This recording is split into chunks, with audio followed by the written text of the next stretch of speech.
Good morning students, welcome to your online science class.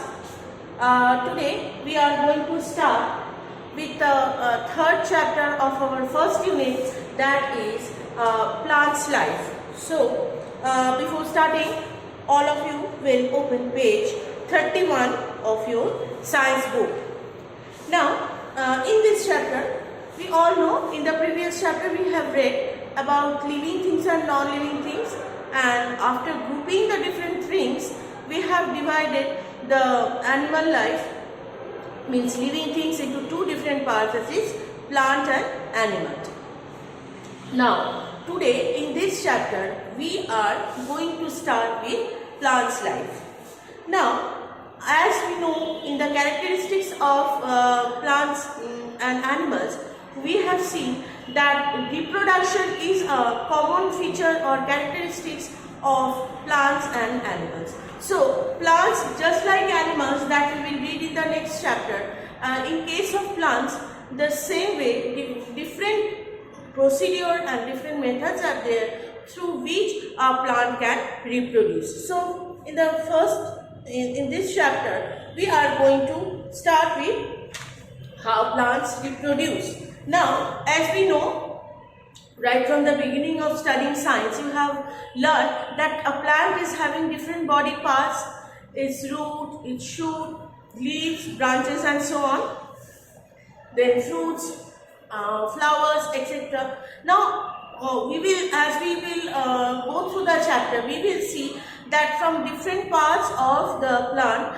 the different in different plants, and from different parts of the plant, the plants can reproduce, like seeds. That is a very common one. When we are sowing a seed, a new plant is growing. We have read the process is called germination. Like that, from different parts of the plant, like leaves, roots, shoots, different parts of plant can reproduce. In the next part, we will read about a structure of a seed, which is very important.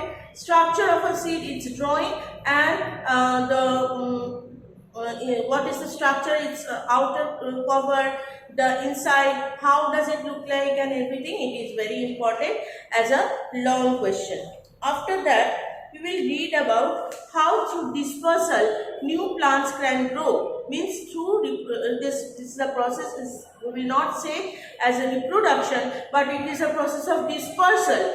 Dispersal means when a plant is growing from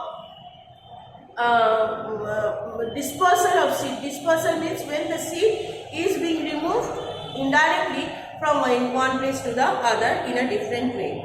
So in that case, different ways are there. And at the end of the chapter, we will read about different types of crops: summer crop, winter crop, and what are their difference.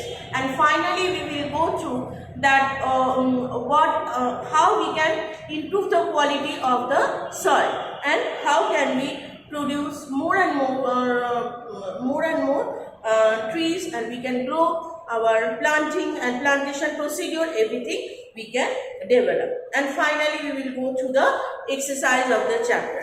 So let's start with the third chapter of your first unit's exam, plants life.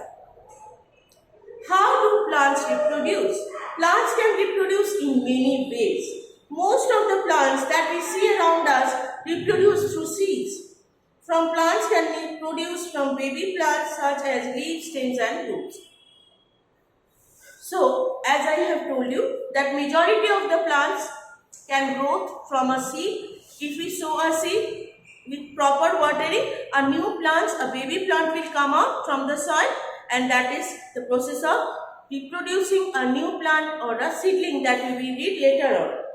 But as I have told you, that some plants can reproduce from the body parts such as leaves, stems and roots. So from leaves, stems and roots, some plants are there which can reproduce, not only sowing seed.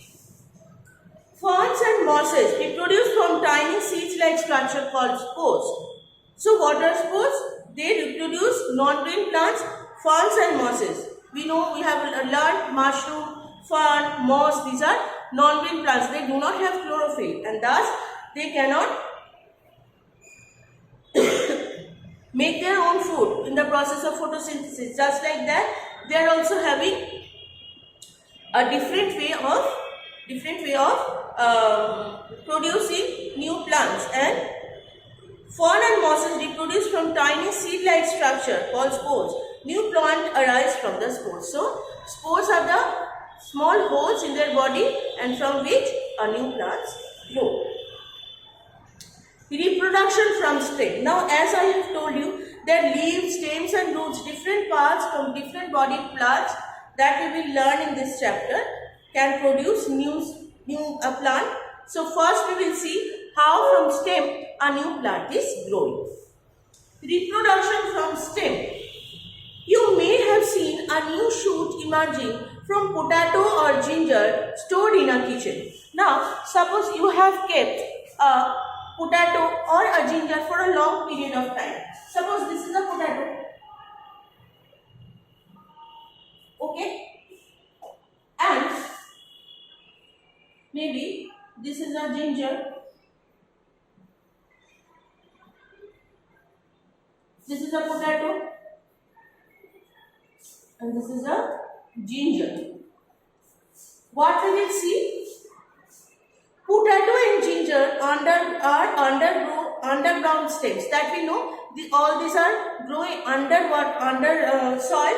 That is why under the ground. That is why these are called underground stem. Can this grow into a new plant? So the question is whether a new plant can grow from this or not. Take a potato and observe it carefully. You will find that it has several small buds. So, as I have told you, if you go to your kitchen, you ask your mother to show one old potato or old ginger, what you will see? Some small growths have come out from the body of the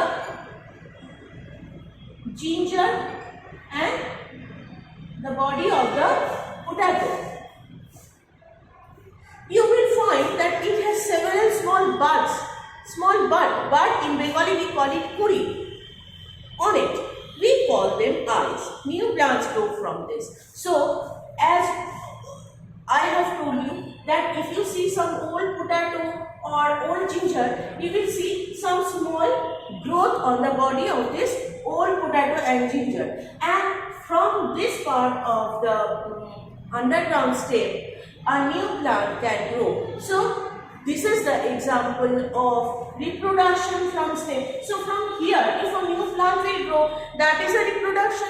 So, this process, this eye of a potato or eye of a ginger is helping to produce a new plant. So, this is the example of reproduction from stem. In the next day, we will continue. You will read as in every video, in all the videos I have told you, you read the spelling properly and you go through the chapter in details. If you have any asking, you are going to get a new PDF of it. Thank you very much.